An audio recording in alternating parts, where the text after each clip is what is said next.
Hello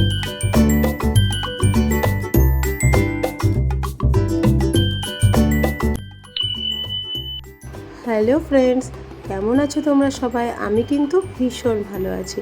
তো আমার চ্যানেলে তোমাদের অনেক অনেক স্বাগত। চলে এলাম আজকে আর একটা নতুন ব্লগ নিয়ে। আজকে ব্লগটা শুরু করছি সন্ধেবেলা থেকে। আজ মঙ্গলবার, বিকালে কোথাও বেরোইনি। তার আজকে বিকালে অফিস যেতে হয়নি, তো সেই জন্য দুজনে মিলে বসে বসে এখানে রেশনগুলো গুছিয়ে নিচ্ছি, নাহলে চারপাশে ঘরটা পুরো এলোমেলো হয়ে থাকে। তো তোমাদের দাদা বললো চলো যখন ঘরে আছি এগুলোকে গুছিয়ে নিই। তো আমি একটা একটা করে ওকে নিয়ে দিচ্ছিলাম, আর ও নিয়ে নিয়ে আলমারির মধ্যে রেখে দিচ্ছিল। ইস্যুপুরও মাঝে মাঝে আসছিল আর এসে এসে ওখানে আমাকে একটু হেল্প করছিল। এখানে ডালগুলো রয়ে গেছিলো যেগুলো ও নিয়ে যায়নি, তো সেগুলোই আমি নিয়ে যাচ্ছিলাম। চলো সবগুলো গুছিয়ে নিই, তারপরে আবার সন্ধ্যাবেলায় ওকে পড়তেও বসাতে হবে। দীপ্তর এবারে নিউ স্কুলে অ্যাডমিশন, তো অ্যাডমিশন দিতে গেলে আবার এখন অ্যাডমিশন টেস্ট ওকে দিতে হবে। তো সেই জন্য তাড়াতাড়ি করে কাজগুলোকে গুছিয়ে নিচ্ছিলাম, আর তারপরে ওদেরকে একটু খাইয়ে নিয়ে ওকে পড়াতে বসিয়ে যাব। আর এখানে এত বাসন হয়েছে, আর তোমার দাদা আমাকে একটু হেল্প করে দিচ্ছে। তো সংসারে সবাই যদি কাজ না করি তাহলে কিন্তু সংসারের কাজ শেষই হয় না। তোমাদের দাদাও কিন্তু আমাকে যথেষ্ট হেল্প করে। তো আজকের বাসনটা অনেকটাই ছিল, তো বললো চলো আমি আছি যখন আমি মেজে ফেলি। তো ও মেজে ফেলেছে প্রায় অনেকটাই, আর আমি গিয়ে একটুখানি হেল্প করে দিচ্ছি একটু ধুয়ে দেওয়ার জন্য, নাহলে ওরও তো কষ্ট হয়ে যাবে। সেই জন্য দুজনে মিলেই করে নিচ্ছি। আর সব কাজ ও যদি ঘরেই থাকে আমরা দুজনে মিলেই করি, ও আমাকে অনেকটাই হেল্প করে। সংসারটা দুজনের, তাই দুজনে যদি না করি কোনো কাজ শেষ হবে না, আর আমারও বিরক্ত লাগবে। আর সেই জন্য আমরা সব কাজই দুজন মিলেই করার চেষ্টা করি। আর এইখানে এই পুচকুগুলোকে এবার খেতে দিয়ে দিয়েছি। এরা বসে বসে এখানে দুধ খাচ্ছে, আর এই দুষ্টুটা এখানে দুষ্টুমি করছে। রেখে দেবো? আচ্ছা, খাওয়া শেষ? খাবাতে তাড়াতাড়ি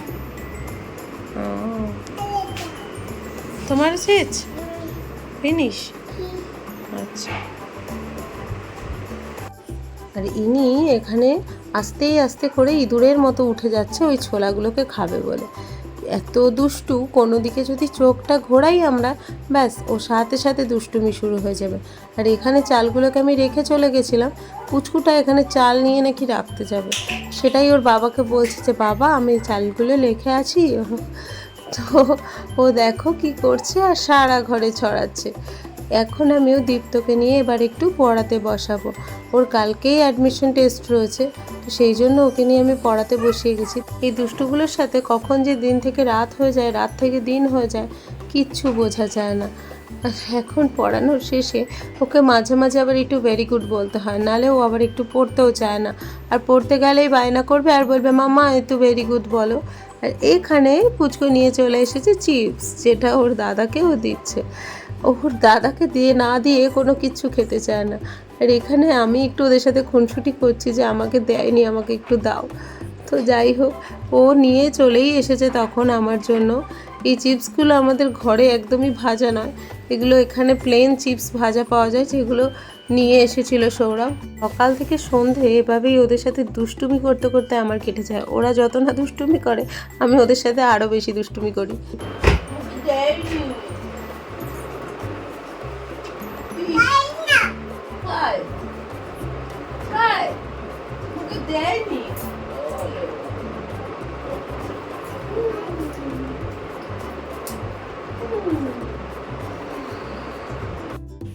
পড়তে পড়তে খুনসুটি, বদমাইশি, আর ভিডিওটা যদি অন থাকে তাহলে দুষ্টুটা তো আরও এরকম করে দুষ্টুমি করতে থাকে।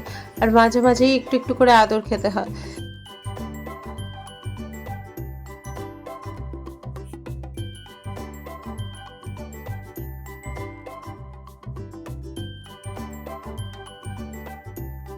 রিশু এই পুতুলটাকে একদম কাছছাড়া করে না, এটার নাম হচ্ছে গোলু দাদা।